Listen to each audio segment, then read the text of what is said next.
And we are back with the Producer's Corner, ready to get into our first segment of the night. Trey, go ahead, take the floor. All right. Let's say I was stumbling across the internet the other day, man, and I was just looking at some touchscreen stuff, and I ran across this thing called the Raven Mix Console, multi-touch console, and it's from this company called Slate Media. It's pretty cool, man. It's for the person who wants to get into the new age style of thing. It really doesn't take up a lot of space. It's a virtual mixing board is what it is. It runs just like the mixing board that's on any of your programs that you run, but it's just virtual. You can touch it with the touch screen. Now, it comes with this console. The height of the console is about 22 inches. The width of it is about 46 inches, and it weighs about 45 pounds. So it's a nice size piece of equipment. As I look at it, it has all of the buttons that you would need for as play and control and recording, rewinding, things of that nature. As you can touch the faders, you can set it up to where it's like when you're playing your video games, it's sensitive to the amount of touch and amount of force that you put on your joystick. It kind of works the same way with the way that you touch the screen. You can move things with just a slide of your hand. It also comes with different, it's certain compatibility issues that it does have. It's starting to come around to where it's going to be able to be compatible with a lot of DAWs that are out. But I'm trying to find where I put, some of the issues that it has are, well, first off, the price. There's two screens. There's a 46-inch screen and there's a 27-inch screen. The 27-inch screen, which will probably be a better price range, it's around close to $3,000. Now the 46-inch screen, it's like 15 G's. So if you're balling like that, if you got that big budget, get it. But for some of the common folk, $3,000, $2,000 might be in your range. It comes with the Pro Tools 10 and 11 compatibility, and it will be offered. You can use it with Logic and Cubase in your window. You can use your computer. Like I said, it comes with the software that you will attach to it, and it's almost like you have another monitor. Is what you have. So you can get some software that comes with it that you have to install. For as Mac and PC, if you have Mac OS X 10.7 or 10.8, Mount Lion or Lion, it is compatible with that. In the real near future, it's going to be compatible with your PC. That's coming in the near future. So those of you who just don't want to take that step and get that Mac, you will be able to use it with your PC. The Raven, it's just cutting-edge software. It's like I said, it's just multi-touch. All of the things, it's not like it's going to be anything real new that you have to figure out. The only thing you're going to be doing is touch screening. But as far as having all of the wires and, as the state-of-the-art, the way people are doing things, as we get closer and closer to moving forward with the music, the whole thing is trying to figure out how we can have less stuff that we have to deal with in order to get to that sound. And so this is one of the things that they've done. I mean, from what I hear about it, it's real clear. The sound is great. It's not like you're losing sound because of the fact that you're dealing with something like this. So I'm saying like a real lack of wires around. You don't have to worry about a lot of connecting this and connecting that. So the Raven, like I said, you got the big bucks. It's for people who really trying to, and it also accents your studio. I'm sure when you walk in, somebody walks in your studio and they see something like that, they're going to be ready to spend that bread with you. You know what I'm saying? They're going to be like, wow. Because it has that wow effect when you see it. It's like, what is this? It's probably going to be something a lot of people haven't seen yet, but I'm sure later on, they're going to come down on that price, and a lot of people are going to be using it. So you want to be like, man, he's cutting edge, he's new, go ahead and try it out. I've seen some, like I said, that are smaller than that, so who knows? Maybe one day I'll save my money up and get me one as well. But try the Raven. Check it out. You can go look on the website at slateproaudio.com and check out the Raven multi-touch console. It's real neat. It looks real cool. And like I said, we have Pro Tools, Cubase, Logic. You can roll with it. And if you don't have a Mac, in the near future, they say they're going to have something for the PC. So check it out, man. That's the Raven multi-touch console. Anybody else on the panel ever heard of this or ever dealt with something kind of like this? Yeah, I heard of it, Trey, man. That board, well, I ain't going to say it's a board, but that virtual console or close to virtual, whatever the hell you want to call it, is it's pretty good. It's definitely touching into, saying the technology of where the music industry going for as, engineering and production or whatnot, giving you the ability to have more of a hands-on basis to your DAW. I like it because, it takes you from actually using a mouse and a computer keyboard for its engineering, and then you can actually put your hands on this, the faders and the pans and stuff like that, and you can actually, work like you would on an analog console. And I just think, right. It's an introduction into a new wave of technology for as music engineering is concerned, or whatnot. Shoot, about 15 years down the road, we might have one of these deals where, we just bring our hands up and the whole console come out, and we fading, we moving faders and moving knobs, in the air, but it's actually controlling it, via computer. So like I said, Steven Slate Raven, awesome thing, or whatnot. It's brand new, and if you haven't seen it, definitely Google it. Steven Slate Raven, and you can watch videos on it. There's actually an introduction video that Steven Slate goes into depth about it, and he shows you everything about it, and it ain't nothing but cool about it. So yeah, I like it, bro. Yeah, I haven't.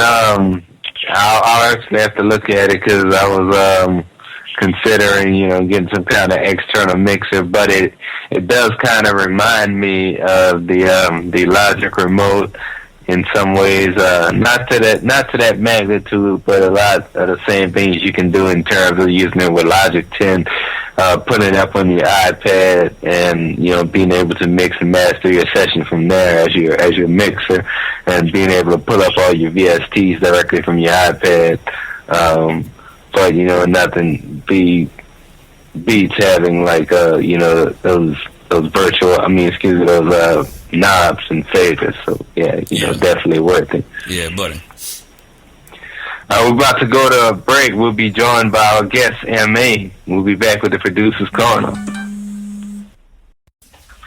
And we are back with the Producer's Corner, joined by a very special guest tonight, Mr. M.A. representing Baton Rouge, Louisiana. What's good, my brother? Oh, what's good, D-Dot? Oh, man, not much, man. It's first and foremost, it's definitely a pleasure to have you on the show finally. Because we've talked a little bit off air, but now, it definitely got you on the show. We've been trying for a long time, but, it's definitely a pleasure, man. I'm going to let the co-host holler at you, Rich and Trey. Yo, what's going on, M.A.? I'm coolin', man. What's good? Oh, chilling, man. Glad you're on the show, and ready to, get this interview in. Yeah, appreciate it. I'm pass you on the tray. Well, what's up, fam? What's up? I'm good, man. We just working right now. I got the new mixtape, Let Me Super Mike, coming October 26th in a couple of weeks. So, we doing radio, getting it single out, you know what I'm saying? Just trying to spread the word right now. That's what we doing. Okay, yeah. I know that boy Super Mike is good. You got him rolling with him. Just found out you was a homeboy too, so that's what's up. We gonna that's what's up. Interview. That always makes for a good interview. So after the fellas get with you, I'll get back at you, bro. Yeah. So tell the air about you, man. All the listeners about M.A. Who is M.A.? Who were some of your influences, and what are you doing right now? Okay, well, that's simple. Like M.A., who is that? That's me. That's my initials. My government name is Mark Alexander. So like I was telling the guy earlier today, I didn't have to do the make up a character or whatever for a rap name, you know what I'm saying? Because everything I talk about is life experiences, you know. I really just use my verses as like a way to vent life stories and everything. So, of course, I just kept it real simple with the stage, man, and went by what everybody called me, you know what I'm saying? Anyway, my nickname, my initials are made, so everything I do is just all me. And I actually been writing songs since 1996. That's when I got introduced to doing music by one of my good homeboys, Castle Williams from Port Allen. That's where I'm from, Port Allen, Louisiana. Everybody not familiar with, that's in Louisiana, that's West Baton Rouge Parish, right outside the capital city. So growing up in the early 90s, you know, we was influenced heavy with the whole No Limit, Cash Money, stuff like that. But me and a lot of my friends was listening to Jay-Z, Nas, Tupac, stuff of that nature, Jada Kiss, Deluxe, you know what I'm saying? So growing up, we started kind of doing the whole instrumental aspect mixtape thing kind of early, like in the late 90s, early 2000s. A lot of people, it wasn't as popular as it is now, so a lot of people didn't understand that. So we was kind of ahead of our time, but what that done, I was able to help me broaden my horizon and be very lyrical because I wasn't rapping on local down south beats because we was mainly getting a lot of East Coast instrumentals, you know what I'm saying? So that's like a little early look in my career or whatever. Okay, all right. So, you know, tell us a little bit about your mixtape in terms of, you know, the concept behind it and just some of the features and production you got on it. Okay, well, the whole concept behind my latest project, like I said, it's called Holla at Me Super Mike. And for me being in the 225 area, a lot of people that's familiar with this music scene, we got a radio station go by the name of 94.1. The main DJ is Cool DJ Super Mike, and he also a national renowned DJ. He's from St. Louis, actually. You know, so the whole aspect is I feel like I'm a diamond in the rough in the underground scene. So I feel like, and I got a lot of respect for all DJs. So I'm really bringing this mixtape, the essence back to what hip-hop was all about, the MC and the DJ relationship.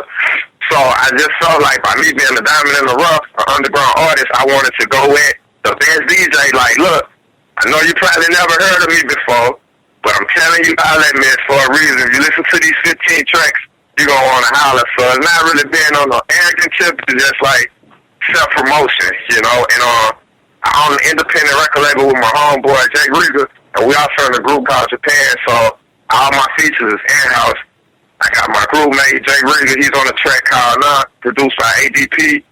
I got my artist, Red, and my other artist, Tater, matter of fact, Free Tater, they on the track called, man, I can't even go out the door right now. Sit Down, I believe that's the name of it. I got another track with another one of my artists and the president of Jungle Records, Dino. It's called Lou Morgan, you know, that's a crazy track because it's named after a cat out the hood, you know what I'm saying? Well, shout out to Lou Morgan, you know, for that amount of day. So I got all in-house with the artists, but with my production, I was able to be blessed with a couple of tracks from the host of the producer's corner, D-Dot, you know what I'm saying? We're going to play one of the records tonight. I got 2 tracks from D-Dot. I got my lead singer from Toka Boy. He done a lot of work in the Baton Rouge area. You know, he's from Plaquemine in White Castle way. And I got a lot of local production. I've been able to be work with a couple of guys from out of state. So it got a whole different wide range of nice music and different kind of topics on the mixtape. Word, man. I'm gonna let my co-host get in some of these questions, man. Definitely appreciate working with you on the album as well, and look forward to doing some more work in the future, man. Okay. Word. What's up, man? It's your boy Trey, man. Well, what's up, Trey? Chilling. Well, yeah, bro. Like I say in the screen room, man, found out we, you know, kind of like from the same area, so that's a good thing, bro. I really like it. I like the sound, man. I like it. It sounds real good. I got a couple questions for you, though, man. The first one would be, how do you feel about, or have you had any run-ins with individuals who automatically stereotyped you because of the fact of where you're from? Because I know a lot of times when people think about our area, they don't really think about good music. They kind of generalize us, and your music is not that way. So how do you feel about that, and how do you go about erasing that stereotype?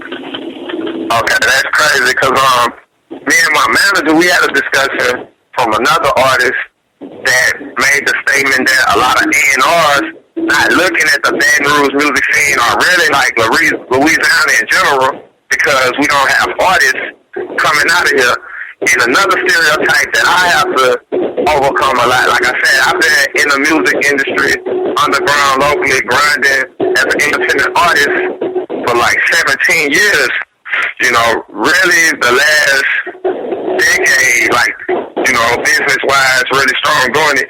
But when you come into a lot of guys, because you don't have that household local name or haven't created one of those 225 genre-type records, they just get spurred for one summer straight in a club, you know what I'm saying, with no substance. People tend to look at me like I just started rapping yesterday. But when you press one of my records, it's no way you can possess the talent that I have if I just started recently. So, like, that's one of my biggest stereotypes I have to overcome. And my thing that I realized, what I'm working with right now, is that I hate to say it like this, but understand that I'm not in even a New Orleans or Atlanta or Houston or Miami or Memphis, one of those rich music cities. So I understand that. So what I do is continue to get home behind me. I work on home hard as I can. I network with the people that I know that's in the area that can help. But after that, you know, I'm on the road, I'm on the phone, I'm going to the places that I know can do something other than try to put me in a small box or whatever. Word. Yeah, because like I say, I can understand your pain, but trust me, I've been seeing it with certain type of artists who come from down here all my life. So, man, just keep grinding with that, because like I said, you got the skill, man, so keep grinding with that. Appreciate it, man. Another question I want to have is, what I ask all of our artists and all of our producers who come on the show, all of our guests, what is it that you're trying to put in the game? When people say MA, what's the thing that you want them to say about you? Well, honestly, I want them to say the same thing about my music that a lot of people that get the opportunity to know and deal with Mark Alexander feel about me, that I'm genuine, I'm authentic, you know, I tell the truth. I try to just live my life like how I really want people to treat me. You know what I'm saying? I know it sounds cliche, but I'm still old-fashioned. You know, I grew up under the G code, and I believe that we have rules and certain laws that you have to follow. And I always feel like the truth will always outlast anything else. That's why I make the kind of music that I make, you know, because I feel as an artist, I'm creative enough to jump on a trend, make the popular kind of records that people are making right now, but then I lose myself because that's not what I do. So I just continue to stay in my own lane, work, grind, and make records that I know is the truth, and eventually I'm getting able to get on platforms like the Producer Corner and spread the word. So I feel like that's what I possess and bring to a game, that people is not really being themselves. You know, they have to wake up and be a character 24 hours a day off for showing people around and be in the studio or all that. When, man, I'm me, you know, I'm fresh from work on the interview on the Producer Corner, you know what I'm saying? So that's what I'm really possessing and what I'm bringing into the game, just the actual truth, you know?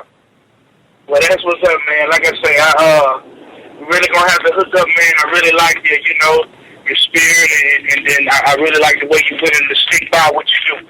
So, man, we're gonna be getting in touch, man. I'm gonna throw that thing off the Big Rich, man. Appreciate it, man.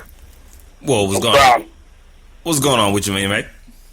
I'm coolin', baby. What's good? Oh, ain't nothing much, man. Ain't nothing much, bro. You know what I'm saying? I heard that, you know, you was, you know, DJ Super Mike is one of those respected DJs out there in Baton Rouge, and whatnot. And, you know, there's certain things about artists, you know what I'm saying, they need to go about for as, you know what I'm saying, getting themselves in that spot or whatever case may be. And, you know, just kind of explain to the people, how have you, you know what I'm saying, maneuvered the way you maneuvered. And let's just say if you was to tell somebody that just started rapping, one of your people that you know that just started rapping, how would you tell them to go about, in far as, you know, getting into the right avenues and moving up in the chain far as an artist in the music industry? Okay. Because a question like this for me right now is real crazy because I always hear people that I admire and look up to get asked this, you know, because I know they have people like myself looking at it. But I'm understanding the position I'm putting myself in, that they do have up-and-coming artists that look at me like, wow, I want to get to where I'm at, you know? And I feel like I tell a lot of people this, you know, I've been writing since 96, so I come to 17, but really been in the studio, putting out music, putting it out for people to dislike it or like it, spending a lot of money. I own an independent record label. We started that in 2005. It's coming up on 10 years now, you know. You got to be really willing to do this for more than just making a couple of dollars or getting that shine or whatever you feel like. If it's not really in your heart, because I done lost more money just this year, you know, putting in a project that's not out yet.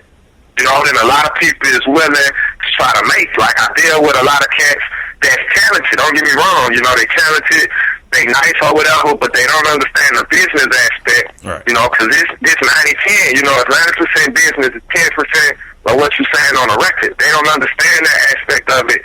And they feel like by me being a nice rapper or whatever, nobody know me. I want to harass people at the gas station to buy my CD for $5 or whatever, or I want to go to a club, get it packed, and make the same amount that I'm hearing my favorite rapper talk about on his record, you know.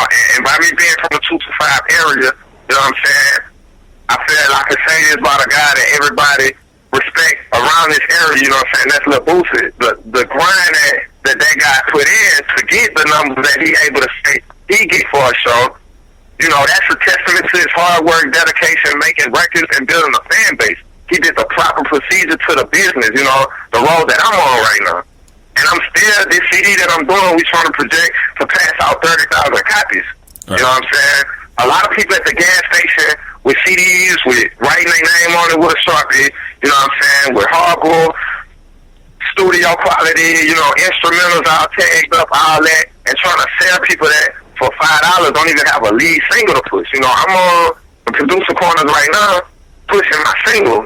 You know what I'm saying? They don't understand that. They just looking at it like a get rich scheme, or since I can rap and rhyme bars, you know what I'm saying, I want to get paid. You got to understand the business, and you got to be focused and doing it the right way. If not, you in a way for people like myself and D-Dot. You know what I'm saying? I really feel that because I'm not a mechanic. You know what I'm saying? I can't fix your transmission, your motor, nothing. So why would I go start me a tree shed mechanic shop and taking money away from people that's really in mechanic school who trying to get start their own business? You know what I'm saying? I wouldn't do that. So I feel the same way about a lot of up-and-coming independent artists who don't understand the business. Y'all shouldn't be doing the same thing. But if this your dream and you really want to do it, keep grinding. You know what I'm saying? That's all you can do. Because if it's for you, God gonna open the doors. You know what I'm saying? You got to keep them first. Everything else gonna happen. That's a bet, man. And I got one more question for you, man. Just real short. You know, if there was a up and coming artist, you know, saying somebody that's, you know, following your league or whatever case may be, and they told you, man, I get all my tracks for free, what would you tell him? If you say you get all his tracks for free? Yeah, all his tracks for free. Man, that's simple. You get what you pay for, you know? Like, and like I said, in the break, I give a lot of blessings and, you know what I'm saying, I can say good words for D-Dot because we've been working together and I've been following him and everything, the message that he stands for. And one thing he's always preaching about is investing in yourself, you know? So for my project, why would I want to rap on free tracks that a producer feel like he's willing to give away? I know that's not his best work, because his best work, he's going to want pay, you know what I'm saying? He's going to want you to pay for it. So I want the best thing he has so that can help. If you got nice production with nice lyrics, you're going to have a nice song. It's simple. You know, it's simple formula. Jay-Z is one of my favorite rappers, and he don't get on anything. You know what I'm saying? No matter how nice you are as an artist, if the production not up to par, it's not going to be a good record overall. You know what I'm saying? And the producers that, you know, me and D-Dot, we do business. We got a good relationship, but it started off as a business relationship, and it's always business. So I wouldn't expect him to give me a free track because if it's free, that's going to go to 10, it wouldn't be nothing he'd be willing to rap on. Exactly. You know what I'm saying? When he heard got some, you know, he called me like, man, you killed that. But I knew he liked that track. And that's why I had to buy that track, you know what I'm saying? So you get what you pay for. There's no way around it. If you're going to try to do it for free, you got to spend the money. You got to invest in yourself, you know? Alrighty, man. Well, I appreciate you asking those questions, man. I'm going to swing you back over to D.I. right now. Yes, sir, man. Definitely some wise words, man. Definitely some wise words. So what kind of shout-outs you got, man, and where can people find your music and, just follow you at? Alright, well, right now I'm on Facebook, like the rest of the world, Facebook.com/MA70767. So put that in the zip code, you know what I'm saying? You can find me on Twitter at MA225, you know what I'm saying? Instagram, MA Jungle, that's MAJUNGLE 225.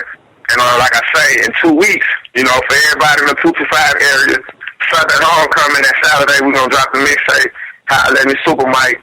We're going to be in a couple of spots, like, your hood convenience stores, your barbershop, beauty salons, where you going to get your clothes from, all your record shops, you know what I'm saying? Online, we trying to put it on a lot of websites, of course, the basics like that till SoundCloud, mixtape pads, live mixtapes, you know what I'm saying? All the basics, but I'm trying to take it a whole nother step and get to a lot of sites that the average person not at, you know what I'm saying? So I want my mixtape, wherever you get your music from or wherever you be at, you gonna see me enough until you get tired and, man, let me see what he talking about.